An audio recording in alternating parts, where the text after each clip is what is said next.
este lo he tomado de un libro, sino de la tesis de Jesús González, quien escribió el Código Originalis, le había echado el chiste de veces. No sabía aprender la computadora cuando comenzó su tesis en 1997 y todavía la tesis es referenciada.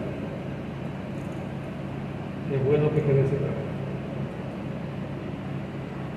Este problema no es original, eso no lo diseñó él.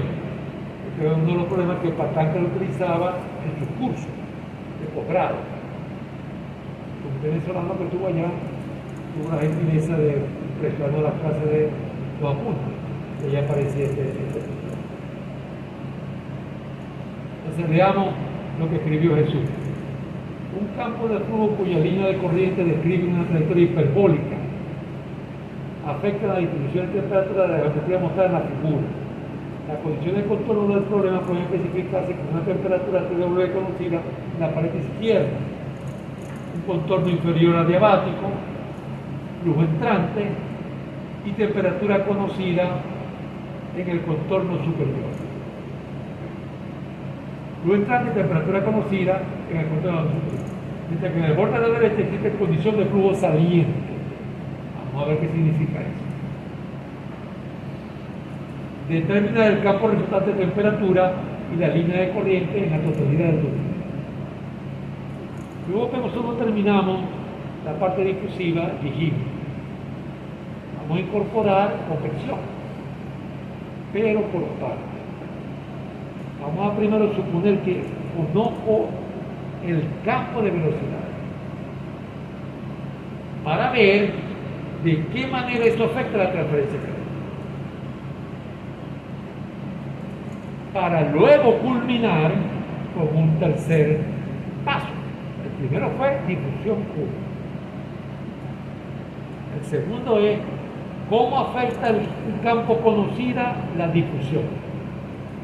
Y el tercero es convección y difusión al mismo tiempo, y yo no conozco de ella sino las condiciones de corriente de las dos. Entonces este es el punto intermedio. ¿Cómo el campo de flujo afecta el campo de temperatura? Si yo no pongo aquí ningún flujo, entonces esta temperatura es conocida, aquí es adiabático, aquí puedo poner una temperatura conocida y después aquí pongo otra cosa. Hay un problema de conducción. Pero entonces aquí le digo cuál es el flujo, porque las líneas de corriente que son hiperbólicas. Vamos a ver lo que eso significa.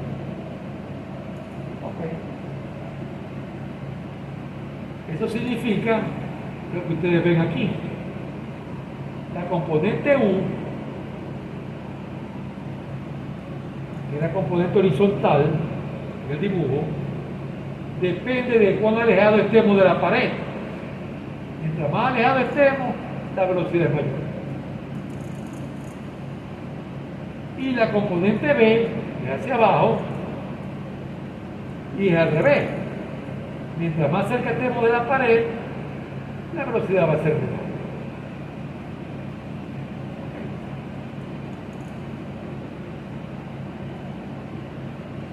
Aquí no recuerdo ahorita por qué se pone K igual 0, porque debe ser K igual 1. Y aquí cae la conductividad. Vamos a ver. Ok, entonces el problema es que yo tengo condiciones de contorno de temperatura,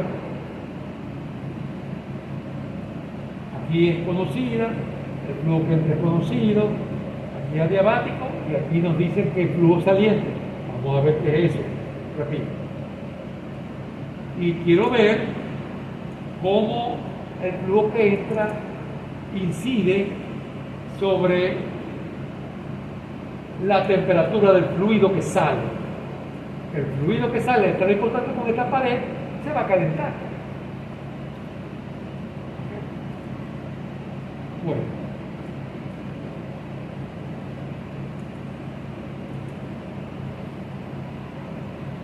Nuevamente, aquí está la parte adaptable. Aquí tengo dos archivos más que son de poco procesamiento numérico. Aquí están los resultados de la corrida. Aquí están los resultados estructurados para que Tecplot o cualquier graficador compatible lo lea. Y aquí está el ejecutable. Nosotros vamos a hacer lo mismo que en el pasado, y vamos a mirarlo. Este también está documentado, pero ya mío.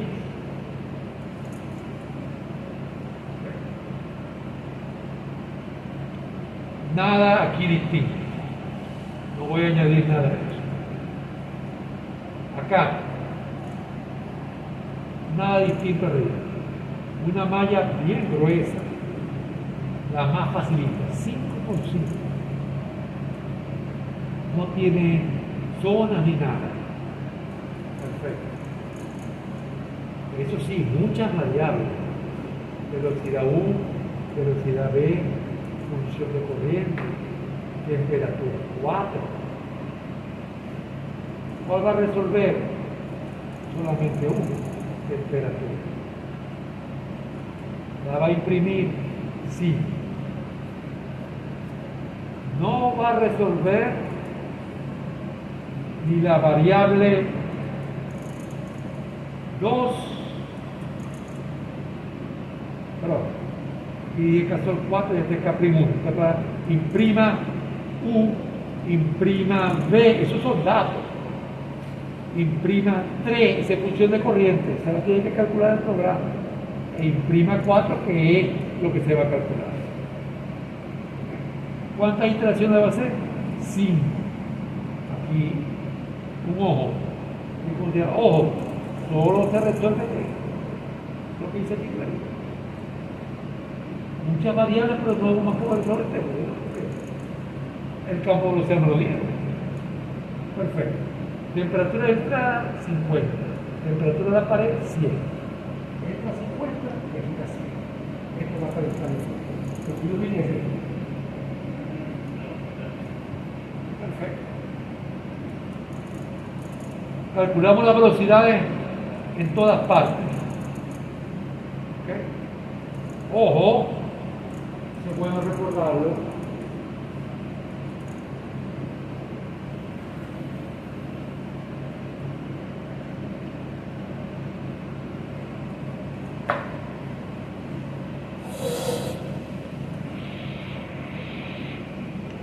Si una celda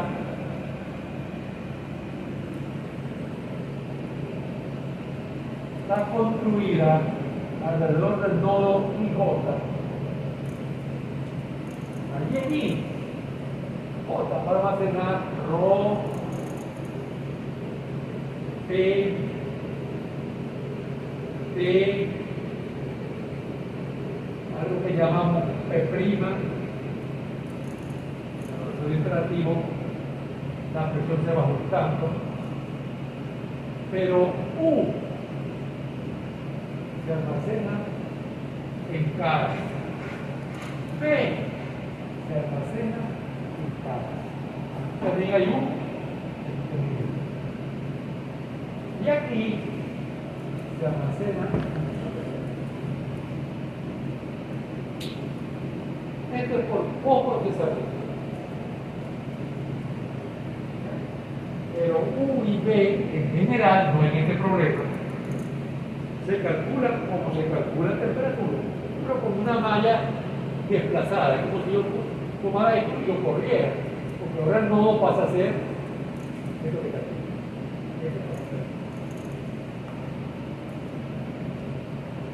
Por eso se habla de mallas desplazadas. Entonces, cuando se vayan a declarar los valores de U y B, hay que tener en cuenta eso. Aquí se supuso que en todas partes la temperatura es 50, que es la de entrada. Y se calculó la velocidad de los distintos nodos.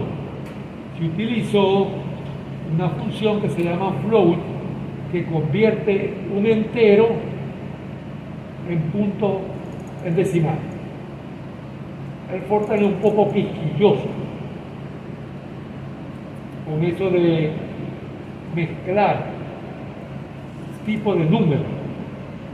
Otra vez, hay N opciones que le permiten hacer lo que ustedes quieran. Pero aquí estoy usando lo más convencional, que es lo más viejo.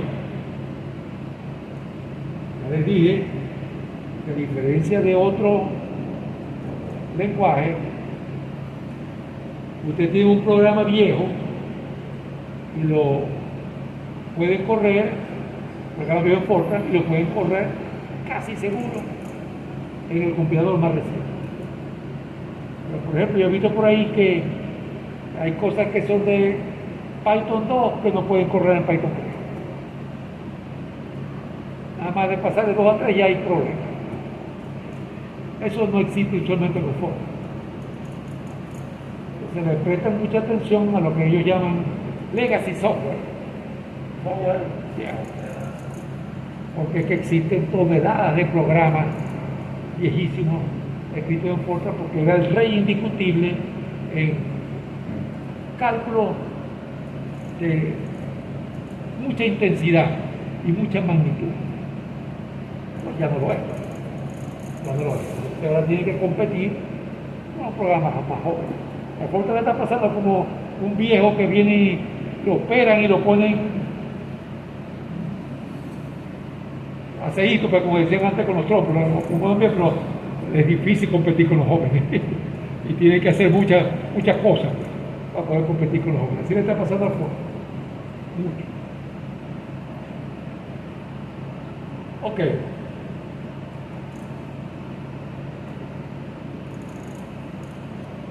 La densidad no cambia, pero aquí hay un borde de salida, es verdad, pero ahí no vas a calcular nada. Tú sabes cuánto vale la velocidad. Lo que vas a calcular es la temperatura, pero no velocidad. Entonces, esto se utiliza cuando la velocidad de salida yo no la conozco. Miremos output. Aquí no invirtieron mucho en poco procesamiento. Miren que chiquitica en comparación con la otra. Y fin, chiquitica. Ok. ¿Qué hace el output? Escribe lo que van a calcular en 2 nodos. Más nada. Y extrapola para evitar distorsiones gráficas. Este problema lo que quiere es ver cómo la convección afecta el campo de proceso. Vamos a phi. ¿Cuántas veces se llama phi aquí? Una vez, porque es una variable, por iteración. No, pero ya hay 4 variables, u, v, p' y p y t. Sí, pero u, v y p' nunca se calcularon, porque el campo de flujo es conocido. Se usaron, pero no se calcularon. Ok, miramos lo que hicieron. Temperatura. La temperatura de entrada se declaró. Esto es innecesario. ¿Por qué innecesario? Pero así está. Así lo hizo Jesús, lo voy a respetar. Porque aquí se dijo que en todas partes la temperatura de entrada se puso de 50. En todas partes. O sea, esa inclusión es superflua. Pero bueno. En el borde inferior se dijo que KBC es 2, ¿ok?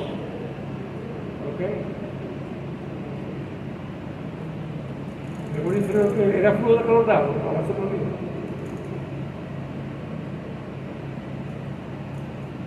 No, sería bajo, que flujo de calor dado. La temperatura dada no está bien.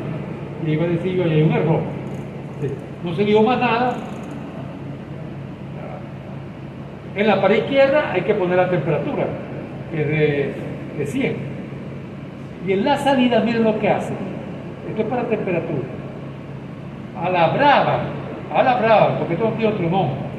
Dicen que eso es adiabático. Pero eso no es lo que dice el dibujo.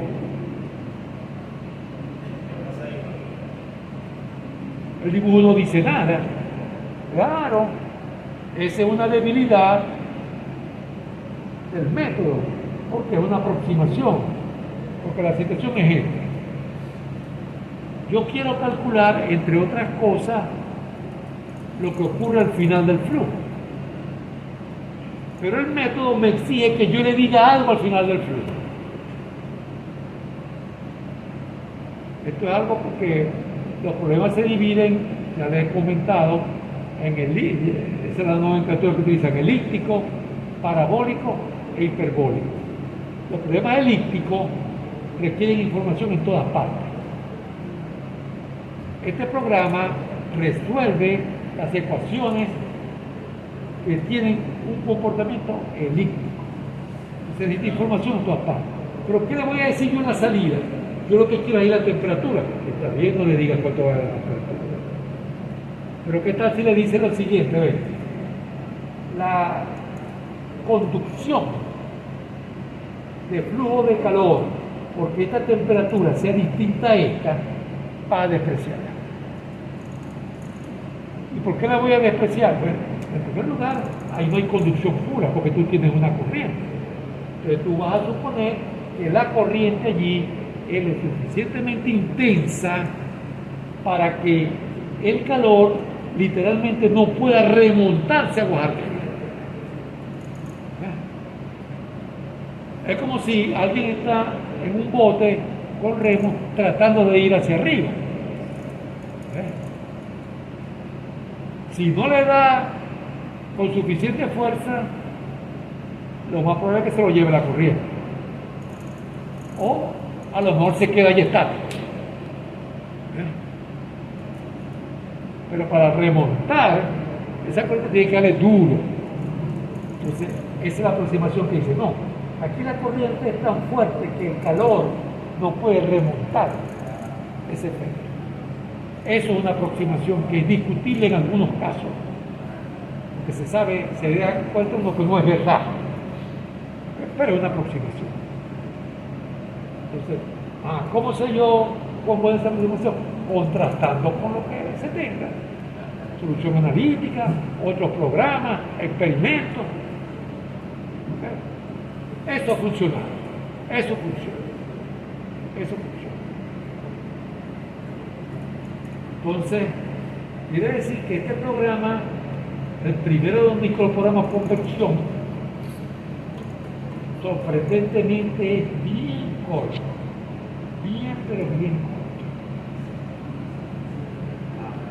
Veamos qué da como resultado. Primero miremos los resultados numéricos.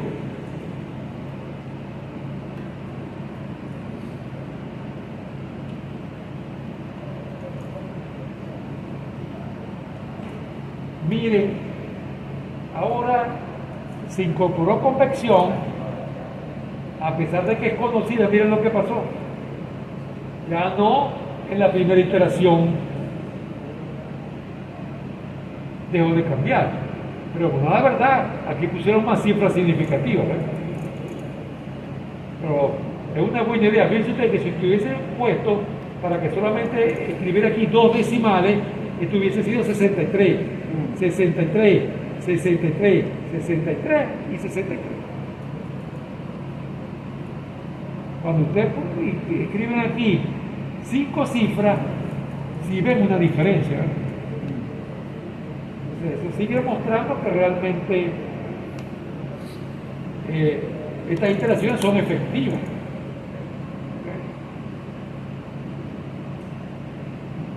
La velocidad U se imprime, pero eso no se calculó.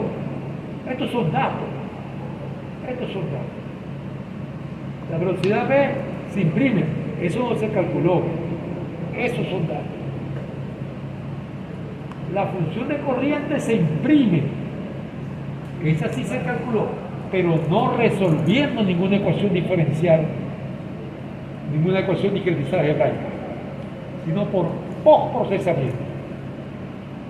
Tan postprocesamiento como calcular reinos, costo de destrucción, número de Nobel. O sea, yo tengo la solución y yo le saco punta a esa solución, calculando la función de corriente, que como se le ve significado, es cuando se vea gráficamente, que yo lo vamos a hacer. Para calcular la función de corriente, este programa arbitrariamente en esta esquina pone 0. Ahí pone 0. En la esquina, bueno, realmente en la esquina inferior izquierda. Aquí está la temperatura. Entra 5. Entonces fíjense que el fluido que está cerca de 100, este fluido que llega casi al rincón, alcanza 100. Pero el fluido que hizo esta cruzadita apenas, a duras penas se calentó. Lo que estoy diciendo es esto. Este fluido a duras penas se calienta, pero este que está aquí se calienta bastante, porque ese tiene un recorrido mucho más largo y está cerca de esta pared. En cambio este que está lejos además tiene un recorrido muy corto.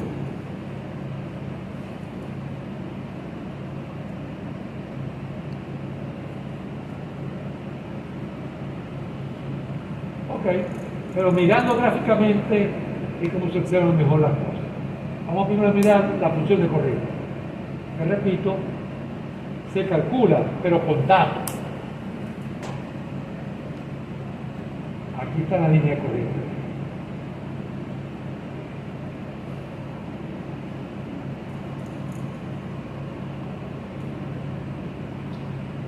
Entonces, aquí vemos claramente cómo efectivamente el fluido que avanza por aquí tiene un recorrido mucho más largo que este. Este entró y rápido inmediatamente salió.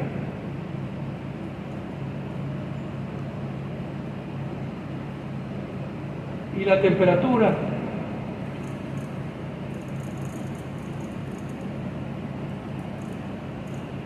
así es como cambia la temperatura. Le llamo la atención a dos cosas.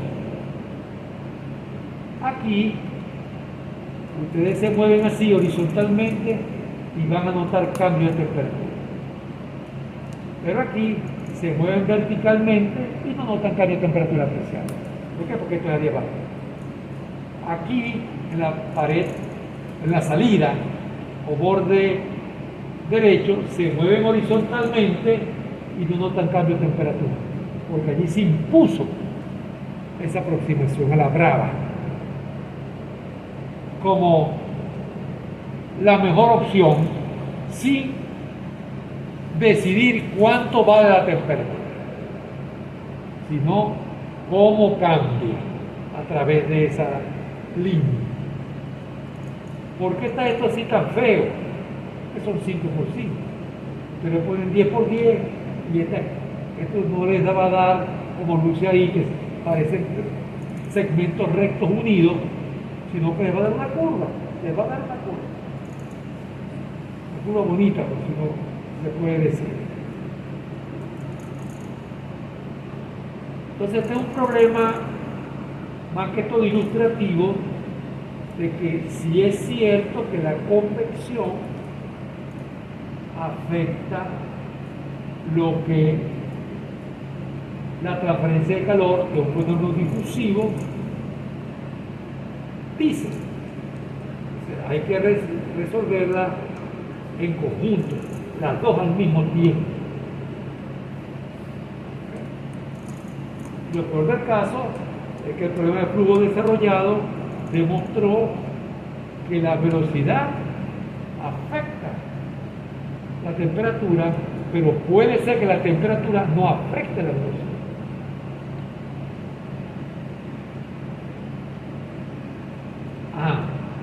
¿Qué nos espera después?